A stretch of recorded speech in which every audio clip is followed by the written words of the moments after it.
Hello guys, I am Ashutosh and you are watching wrestle insiders. So guys, आज हम discuss करने वाले हैं आज के स्मैकडाउन के शो के बारे में, जहां पे हमको स्टार्टिंग में देखने को मिलते हैं Roman Reigns with Paul Heyman.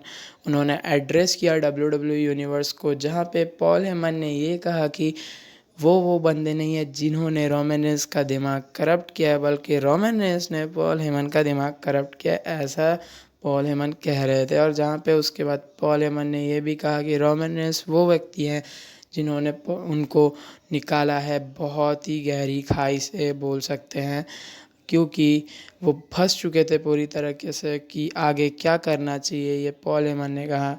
और रोमन रेंस ने उनको निकाला है वहाँ से। और फिर पॉल हेमन ने फैंस को टारगेट करते हुए कहा कि रोमन रेंस इतने सालों से परफॉर्म करते आ रहे थे, तब भी आप लोगों ने सपोर्ट नहीं किया, तो फैंस डिडंट सपोर्ट, ऐसा करके बहुत कुछ कहा उन्होंने। और उसके बाद उन्होंने ये भी कहा कि जब यूनिवर्सल टाइटल छोड़ दिया रोमन रेंस ने और डिजीज़ से फाइट कर रहे, तब भी आपने सपोर्ट नहीं किया, जब वो रिटर्न आए तब भी आप लोगों ने उनको सपोर्ट नहीं किया। उसके बाद उन्होंने कहते हुए कहा कि द फिंड कोई हकदार नहीं है, एक मीन्स डेविल, उसकी क्या औकात हो सकती है यूनिवर्सल टाइटल को होल्ड करने की, और दूसरे एक मॉन्स्टर अमंग मैन, वो क्या होल्ड करेंगे। फिर उन्होंने कहा, फिर रोमन रेंस के हाथ में माइक आया, जहाँ पे रोमन रेंस कहते हुए दिखे कि मैंने बोला था मैं पे बैक में आऊँगा, मैंने बोला था मैं रैक एंड लीव करूँगा, और मैंने किया, और मैं आपका यूनिवर्सल चैम्पियन हूँ। ये स्टेटमेंट देते हुए ये प्रोमो ख़त्म हुआ। उसके बाद हमको एक मैच देखने को मिला, the heavy machinery versus Mizo and Morrison के बीच, जहाँ पे मैच तो ठीक ठाक सा था। उसके बाद मेन एक्ट, या फिर बोल सकते हैं कॉमेडी भी बोल सकते हैं, वो शुरू हो गया, जहाँ पे जो हमारे ओटिस भैया है, उनकी money in the bank John Morrison ने चोरी कर ली। और बाद में ये पता चलता है जॉन मॉरिसन को कि money in the bank contract है ही नहीं उस ब्रीफ केस के अंदर। ब्रीफ केस के अंदर था ओटिस का खाना, जो था एक सैंडविच, और ओटिस ने अपने लंच बॉक्स में रखा था मनी इन द बैंक का कॉन्ट्रैक्ट। बहुत ही फनी मोमेंट था ये। इसके बाद हमको देखने को मिलता है कि बिगी, जो फेटल फोर वे के वन ऑफ द पार्टिसिपेंट्स थे to determine the number 1 contender for the universal championship at clash of champions, उनको शेमस ने बहुत ही बुरी तरीके से बीटिंग दे दी बाहर, और कार के विंडशील्ड के ऊपर उनको पटक दिया।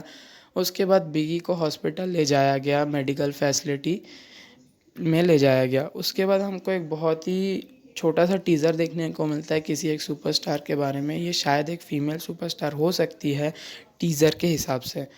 तो गाइस, अगला जो मैच था वो था Bayley and Sasha Banks versus Shayna Baszler and Nia Jax. यहाँ पे मैच तो ठीक ठाक सा था, लेकिन मैच के बाद में जो हुआ वो बहुत ज़्यादा इंतज़ार कर रहे थे सब लोग, कब बेली और साशा बैंक्स की फ्यूड शुरू होगी। और जिस तरीके से शुरू हुई, ये ज़्यादा 50-50 एक्सपेक्टेड था कि ऐसा हो सकता है। और ये मैच में तो नाया जैक्स ने दोनों को ही एक साथ पिन कर दिया। उसके बाद हमको देखने को मिला कि साशा बैंक्स के पैर में बहुत ही जोर की चोट लगी है, जहाँ पे बेली ने उनके ऊपर अटैक कर दिया, उनके पैर के ऊपर अटैक किया। उसके बाद उनका हेड जो है उसको चेयर के बीच में रखा, बट रेफरी ने मना किया, तो बेली ने छोड़ दिया वहाँ पे साशा बैंक्स को। बहुत ब्रूटल अटैक किया था। इनके आगे फ्यूड हमको देखने मिलने वाली है इन दोनों के बीच।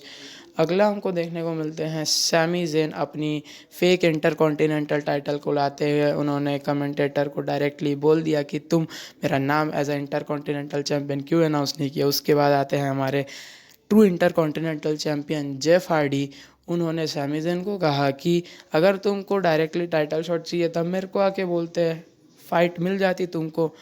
उसके बाद हमको देखने को मिलते हैं एजे स्टाइल्स। उन्होंने कहा तुमको जो करना है करो, मेरे को टाइटल शॉट चाहिए, ऐसा दोनों को बोल दिया। उसके बाद तीनों ने अपना अपना फिनिशर्स लगाने का कोशिश किया, जहाँ पे Jeff Hardy twist of fate दिए एजे स्टाइल्स को, और जैसे ही वो सैमी ज़ेन को देने जाने वाले थे, सैमी ज़ेन ने उनको हेलुअन किक दे दी, और इसके साथ सैमी ज़ेन भाग गए। इसके बाद हमको फायरफ्लाई फन हाउस देखने को मिला, बहुत ही छोटा सा, जहाँ पे ब्रे वाइट ने कहा कि अगले स्मैकडाउन में कुछ सरप्राइज़ आने वाला है। सो गाइस, इसके बाद हमको देखने को मिलता है मेन इवेंट स्मैकडाउन का, जहाँ पे फेटल फोर वे मैच हुआ था। Matt Riddle versus Baron Corbin versus Sheamus versus Big E के रिप्लेसमेंट जो थे वो थे जे उसो और जे उसो ने रोमन रेंस की बदौलत इस मैच में पार्टिसिपेट कर लिया था और इसी से क्लियरली पता चल रहा था कि उनके जीतने के चांसेस बहुत ज़्यादा बढ़ चुके हैं, क्योंकि जैसे कि आपको पता ही होगा कि बैरन कॉर्बिन और शेमस दोनों बहुत बड़े हील है और उनका मैच रोमन रेंस के अगेंस्ट क्लैश ऑफ चैंपियंस में नहीं हो सकता। तो इसी से बचे हुए थे दो पार्टिसिपेंट्स, मैट रिडल और जे उसो। ये मैच बहुत ही बढ़िया था रेसलिंग पॉइंट ऑफ व्यू के हिसाब से। हर एक बंदे ने बहुत अच्छी रेसलिंग दिखाई, उनकी परफॉर्मेंस बहुत अच्छी थी। आखिरी में हमको फिनिशिंग मूव भी देखने को मिल गया, लेकिन हमें Baron Corbin end of days लगाते हुए नहीं देखने को मिले। बैरन कॉर्बिन जैसे ही लगाने वाले थे एंड ऑफ डेज, वैसे उनको पड़ गई ब्रॉक किक और उसके बाद मैट रिडल ने लगा दिया अपना ब्रू टू स्लीप शेमस को और उसके बाद जिमी ऊसो का फ्रॉग स्प्लैश मैट रिडल के ऊपर और मैच वहीं ख़त्म। Jimmy Uso versus Roman Reigns book हो चुका है क्लैश ऑफ चैंपियंस के लिए। ये होने वाला है भाई वर्सेस भाई match. So guys, thanks for watching this video, please like and subscribe.